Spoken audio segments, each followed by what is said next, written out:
menginspirasi dan membukakan mataku untuk kata-kata yang lebih indah.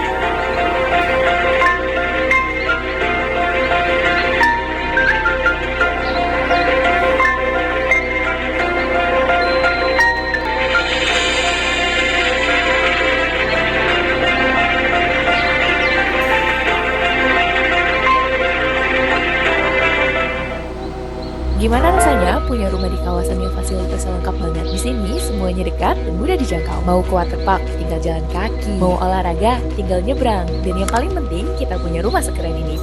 Yuk, kita lihat ke dalam. Begitu masuk, langsung kerasa deh ambience-nya. Desainnya modern, ceilingnya tinggi, lantainya kinclong. Ruang tamu sama dapur nyambung. Cocok banget buat yang suka rumah simple dan fungsional. Dan ini area backyardnya yang luas. Bisa kamu jadikan service area atau dapur kotor. Nah, kalau ruangan ini fleksibel banget. Mau dijadiin ruang kerja yang tenang atau buat kamar kalau ada keluarga yang datang? Bisa. Dan ini kamar mandinya. Desainnya bagus dan modern. Sekarang kita naik ke lantai atas. Di sini area istirahat kita. Look at this. Kamar anak ini lucu banget dan space saving. Tempat tidur bunk bed built-in begini bikin kamar kelihatan rapi dan tetap lega. Plus ada meja belajar buat 2 orang. Dijamin anak-anak betah. Di sini ada kamar mandi lagi, jadi nggak perlu antri. Dan ini dia kamar utamanya. Tempat buat recharge energi. Ada lemari besar built-in dan jendela tinggi yang bikin kamar ini mewah dan adem banget. Perfect place to end your day. Tunggu dulu, ada kabar baik banget buat kamu yang pengen punya rumah 3 kamar tidur dengan luas bangunan 66 meter persegi ini. Rumah ini lokasinya nggak main-main, cuma 15 menitan di Jakarta Utara dan Jakarta Timur, deket ke tol dan stasiun juga. Ada DP rupiah, gratis semua biaya. Unitnya terbatas ya, you booking dan survei bareng tim Fasa ST sekarang sebelum kehabisan. Antusias sekali karena di sana kami melihat banyak sekali rumah-rumah yang masih tertimbun dari lumpur-lumpur yang cukup tebal. Itu menandakan bahwa banjir bandang yang terjadi pada saat itu sangatlah masif begitu ya, karena kita bisa melihat bagaimana lumpur-lumpur ataupun tebalnya lumpur-lumpur yang masih saat ini ada di rumah-rumah warga. Bahkan sebagian rumah warga ini juga sudah hilang, tidak ada sisa-sisanya karena memang pada waktu itu tergerus oleh derasnya arus banjir yang terjadi di kawasan Desa Utara Bolon. Tadi kami juga sempat dapat informasi baru saja karena hari ini, sore hari ini khususnya ini sudah dilanda hujan cukup deras, air kembali naik di kawasan Desa Utara Bolon. Tadi kami sempat diinformasikan kepada salah satu warga melalui sambungan pesan singkat begitu ya. Tadi warga tersebut menyampaikan bahwa air kembali naik sehingga ini perlu menjadi perhatian khusus bagi pemerintah atau warga sekitar untuk meningkatkan kewaspadaan. Selain di Desa Utara Bolon sendiri, Iqbal, ini masih ada beberapa desa lainnya yang masuk isolasi. Salah satunya adalah Desa Tapianauli. Ini di mana tadi berdasarkan informasi kami mendapatkan masih ada setidaknya 250 warga yang masih bertahan di rumah.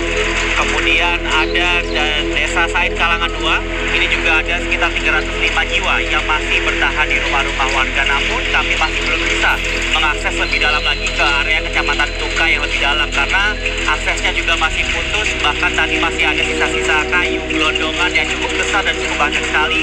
Selain itu juga masih ada batu-batu yang berukuran cukup besar. Tadi yang menjadi catatan kami ketika menyambangi Desa Utara Bolon di Kecamatan Tuka ini, kami sempat berbincang juga dengan beberapa warga. Mereka mengaku bahwa walaupun sudah ada dapur umum Kemensos, kemudian tenda-tenda dari BNPB, ini masyarakat mengaku bahwa sebetulnya untuk bantuan sendiri masih belum terdistribusi dengan maksimal atau merata. Banyak sekali warga di desa-desa seperti Utara Bolon atau Tapianauli yang bahkan sampai hari ini masih terisolasi. Ini mereka juga belum mendapatkan bantuan sama sekali.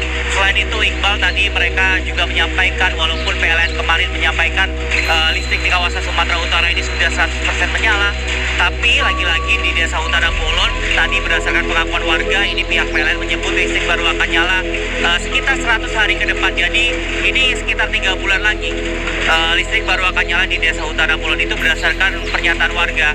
Karena tadi kami juga sempat menyaksikan bagaimana tiang-tiang listrik ini cukup parah ya rusaknya. Bahkan ada beberapa yang miring, bahkan ambruk, bahkan juga hilang karena beberapa waktu lalu diterjang banjir dan juga tanah longsor. Selain itu tadi kami juga sempat berbincang, kami bertanya apa sebetulnya menjadi harapan ataupun bantuan yang saat ini dibutuhkan oleh warga. Mereka mengaku membutuhkan beberapa alat berat karena kami memantau tadi hanya ada satu ekskavator untuk melakukan proses evakuasi dan juga proses bersih-bersih.